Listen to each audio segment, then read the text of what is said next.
World's scariest animal disasters. A snake chair unseen by 99%. And 10 unbelievable animal phenomena? 10th. Snake Nest. Narcissus snake dens in Manitoba, Canada, is a reserve and the world's largest red-sided garter snake gathering, once 70,000 strong. Yet their longtime home now faces its worst crisis. Red-sided garter snakes are famed for vivid, unique migrations. Each spring and fall, these snakes mass migrate to breed, seeking winter dens. In spring they wake from hibernation, gather on ground to mate. In fall they seek warm burrows for winter. Winter 1999. Sudden brutal weather killed tens of thousands before red-sided garter snakes reached their winter hibernation burrows. This tragedy wrecked the local ecosystem and sparked urgent concern over the safety of snake migration routes. Especially, these snakes' migration route crosses Highway 17. Each year tens of thousands die there trying to cross. Before 1999, many snakes died in migration each year, yet huge numbers kept the population stable. After the storm, snake numbers plunged, worsening the crisis. The highway turned into a deadly migration trap for them. As danger grew, Manitoba Hydro and volunteers moved fast, building 1-inch snow fences along migration routes to steer snakes safely over highways. These fences steer snakes into tunnels under highways, preventing clashes with vehicles nearby. Snow fences cut snake deaths, yet some still cross anyway and keep heading for the road. In migration season, bright signs along both highway sides warn drivers. Slow down. Watch for snakes. Beyond physical measures, we boosted public awareness of red-sided garter migration. Media and lectures boosted wildlife protection awareness, urging more people to join conservation. These safeguards proved very effective overall. Today, in migration season, highway vehicle deaths of snakes have fallen sharply below 1,000. This win saved many snakes and helped keep local ecosystems balanced for the region's long-term health. Number 9. Bird rain. We've all seen rain, snow, even hail. It's uncommon but not strange. Yet you've never seen or heard of birds falling from the sky. So what exactly happened? In February 2018, Culiacan in northern Mexico saw an unprecedented mystery. A rain of birds, tens of thousands of yellow-headed blackbirds, migrants from northern North America to Mexico each winter, suddenly dropped from the sky like black rain on streets, roofs, and cars, prompting worldwide speculation. Eyewitnesses say the sky was calm. Then a huge flock of yellow-headed blackbirds suddenly lost control and fell down. Security video captured the harrowing moment. A black flock erupted suddenly into chaos, birds fleeing everywhere, yet many still died, crashing hard to the ground. Afterward, streets and buildings were littered with dead birds. Heartbreaking. Facing this bizarre event, local vets and environmentalists suspect severe air pollution killed the birds. They suspect concentrated toxic gas or particles in air inhaled by birds. It fatally damaged their lungs. Richard Broaden and colleagues suggest a possibility. Predator attack panicked the flock, causing them to fall. They think raptors or other predators were chasing the flock, driving it down to evade capture. In such panic, birds can lose bearings and crash suddenly into obstacles. Some say unusual climate may have also caused this tragedy too. Storms, strong winds, or pressure changes can disrupt birds' flight stability and navigation. Yet that day in Culiacan, weather seemed normal. Beyond nature, human causes also matter and shouldn't be ignored. It was a major Mexican holiday. Celebrations set off tons of fireworks. Some think fireworks as loud bangs and harsh glare panic nocturnal animals, making them startle and flee into the night. What do you think about this? 8. Then the terrifying locust plague. Since early 2020, East Africa's disaster has threatened ecosystems and food security. Called the worst locust outbreak in 25 years. One bug was as long as a finger. East Africa locust plague is driven by the desert locust, a short-horned grasshopper. This yellow locust breeds fast and migrates far, forming massive swarms quickly in a short time and devastating crops and rangelands. According to UNFAO data, desert locusts live about 90 days. Each female lays 60 to 80 eggs. One generation multiplies 20-fold, 3 generations 8,000-fold. In early 2020, East Africa faced an unprecedented locust scourge. Swarms numbered unseen for decades. They set out from Somalia and Ethiopia, spreading to Kenya, Uganda, and Tanzania. Some swarms stretched 60 kilometers by 40 kilometers, packing 150 million per kilometer. These locusts can travel 100 to 150 kilometers daily, and in one day they can ruin food for thousands of people alone. East Africa is among the poorest, most unstable regions. Farming leads, but locusts destroyed crops and caused feed shortages, worsening the area's food crisis. UN estimates locust swarms threaten severe food insecurity for 19 million people. Also, locusts irreversibly harmed local ecology and biodiversity, making ecosystems more fragile here. To curb the locust infestation, East African governments and international agencies acted. Most effective is chemical spraying by air or ground to wipe out locusts and their nymphs. But it still faces challenges: supply and logistics, spray timing and coverage, and locust flight altitude and speed. Also, chemicals can harm the environment and human health as well. Number 7. Explosive toad control method. April 2005. Hamburg Pond became an eco-disaster scene. By this pond's edge, within days, over 1,000 toads died mysteriously, bodies grotesque, unprecedented, as if struck by unknown terror. Media coverage quickly dubbed this pond the terrifying Wang Lin Pond name.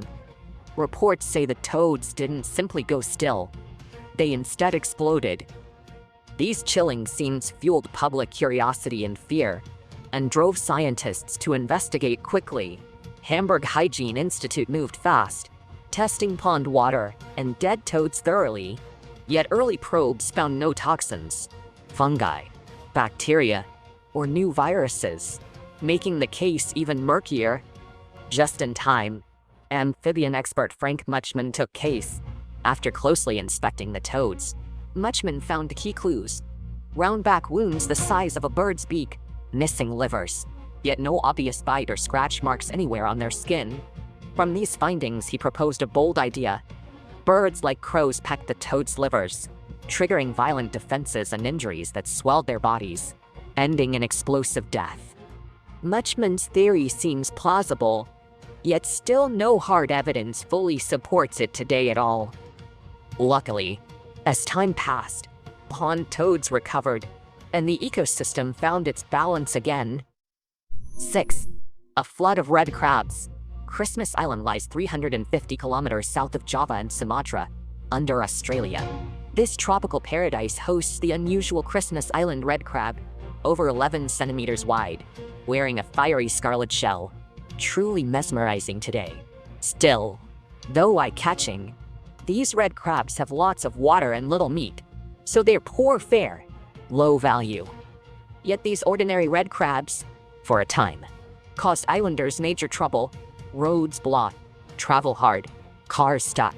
What happened back then? Turns out Christmas Island red crabs, like Chinese mitten crabs, migrate. Usually they hide in deep, damp forest swamps, living completely apart. Every October-November rainy season, millions, over 40 million, red crabs march to the coast to mate and dig burrows for eggs. In this phase, they lay up to 400 million eggs. Waves sweep them to sea, hatching larvae that create red surf ashore. Once, red crabs lived peacefully in balance with Christmas Island's ecosystem. However, 17th century Europeans brought germs and Europe plaguing house mice. The invaders quickly upset the island's ecology, and McClear's rat and bulldog rat, two rare natives, vanished by the early 1900s. And they were once one of the few natural predators of the red crabs on the island. Predators vanished, and red crabs' diet and toughness made their numbers surge in the 1900s. Each migration season, swarms of red crabs blanket roads like a red carpet, often blocking traffic and passage. Drivers must endure countless red crabs crushed under wheels, Their hard shells can often puncture tires, raising danger too. To ease human crab conflict, Christmas Island imposed multiple measures. They set up reserves to protect red crabs' routes, closing roads or controlling traffic seasonally to reduce disturbance overall. Also, officials built 5-meter crab bridges so red crabs cross roads safely. Fifth, cut trees. In 2010, Pakistan's devastating flood killed many, destroyed property, and damaged the environment. After disaster, one strange tree drew all eyes. Before nature, humans seemed tiny. Floods left countless Pakistanis homeless. Yet this disaster hits more than humans too. As floods raged, many lands were submerged, destroying habitats for countless living things. For land creatures like spiders, survival depends on dry, safe shelter. Tall trees above floodwaters became their ideal safe refuge. As floodwaters rose, spiders moved en masse into trees for safety. These spiders may be different species, yet under shared threat, they act with startling unity together. Once spiders climbed the tree, they spun cocoons on branches and leaves, shielding themselves from floods and other predators. Spider silk cocoons, dense and thick, form a web covering the entire tree here. When millions of spiders spin webs on one tree at once, it can be blanketed, looking like a cocoon tree. These cocoon trees are marvels, drawing scientists, biologists, tourists. It also affects the ecosystem. Spiders' tree webs can trap huge numbers of insects, briefly shifting nearby food webs and upsetting local ecological balance too. Fourth, 2 birds chirping in northern hemisphere fall or winter. Look up, and you may see a marvel. Thousands of birds will in perfect sync above a chosen roost, like living clouds flowing overhead there. On long southward migrations, these birds regularly stop for weeks to recover. At dusk, they gather as one, chanting low and non-stop, sometimes for 45 minutes. What's the purpose of this chorus? In flight, both flocks show uncanny coordination, as if tied by an unseen bond, moving as one agile sky creature. Such tight synchrony shows in flight paths and tiny shifts in speed, height, and heading, letting every bird thread the flock safely, avoiding crashes. In flight, they call in chorus. Thousands to hundreds of thousands join, forming a swarm that darkens the sky. In rare extremes, reports cite up to 750,000 birds joining at once, weaving a shifting mural across skies. Both flocks fly in constant flux, shifting direction and forming low waves, figure eights, or columns in moments, astonishingly agile and precise. Both bird flocks fly and call this way mainly to boost defense, avoiding attacks from raptors and other predators. Dense flocks and sudden maneuvers keep predators from targeting one bird, cutting the risk of being eaten. Calls serve key social functions, flying close and calling nonstop. 2 birds build and sustain strong social bonds. This bond helps them face threats together and can share details on food sources and roost sites. Third, beach cemetery. In fall 2012, a man walked his dog on a beach in Troms County, northern Norway, when a stench hit him. He looked up, stunned by the packed scene. Turns out the dense mass was dead sea fish. Tens of thousands carpeted the whole shoreline in black, with a shocking estimated total weight of 20 tons. And these dead sea fish were mainly sardines. So what exactly caused the mass death of so many sea fish? Some think sudden weather, strong winds, tides, or rapid cooling, disoriented and weakened fish, leaving them stranded. Another view says an ocean oxygen loss event, due to warming or eutrophication, left fish unable to live or flee. But some blame human activity instead, saying the incident may stem from fishing, net handling, or boat traffic causing accidental bycatch too. Marine pollution can harm fish health and survival, especially with eutrophication toxins. Locals panicked over the incident. With Maya 2012 end-of-world prophecies in mind, some linked it to doomsday as a sign. Experts and marine biology institutes are investigating, seeking the real cause by collecting samples and analyzing data to solve the mystery behind. Notably, similar mysterious mass animal deaths have occurred worldwide before and after the Norway beach fish incident, drawing attention and speculation, but often lacking a confirmed cause. Second place. Beach doom after the storm eased. A British mom and her twin girls arrived at Ramsgate Beach, dreaming of coastal beauty. Yet the scene before him was nothing like he'd hoped. Instead lay a chilling deathscape, as if they'd stepped straight onto a horror set. 2018. Storm Emma and Beast from the east hit Britain. Unprecedented extreme weather, low temperatures, blizzards, and gales weave a deadly net, threatening daily life and battering fragile marine ecosystems severely. In the wake of this storm, the beach at Ramsgate became a heartbreaking testament.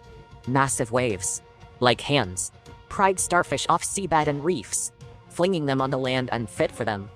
For deep-sea creatures, losing water means death. They lay on the beach, stiffened, and became thousands of horrifying starfish corpses. The starfish tragedy wasn't isolated. The storm's aftermath hit other sea life. Crabs and shellfish were washed ashore too.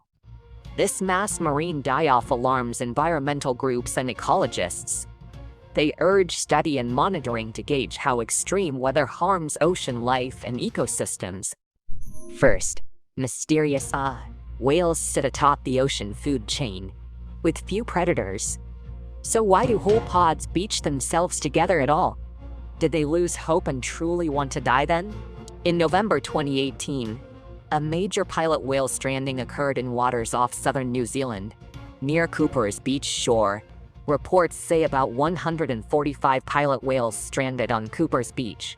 Pilot whales are social, living and migrating in pods, so mass strandings of this many whales are very rare. Informed New Zealand government, green groups, volunteers launched emergency rescue. Rescuers, vets, and volunteers used pontoon bridges, tugboats, and gear to push stranded humpbacks into deep water. Too many giant humpback whales made the rescue far more difficult overall. Rescuers tried hard, yet most humpbacks died. Only a few managed to make it back to sea.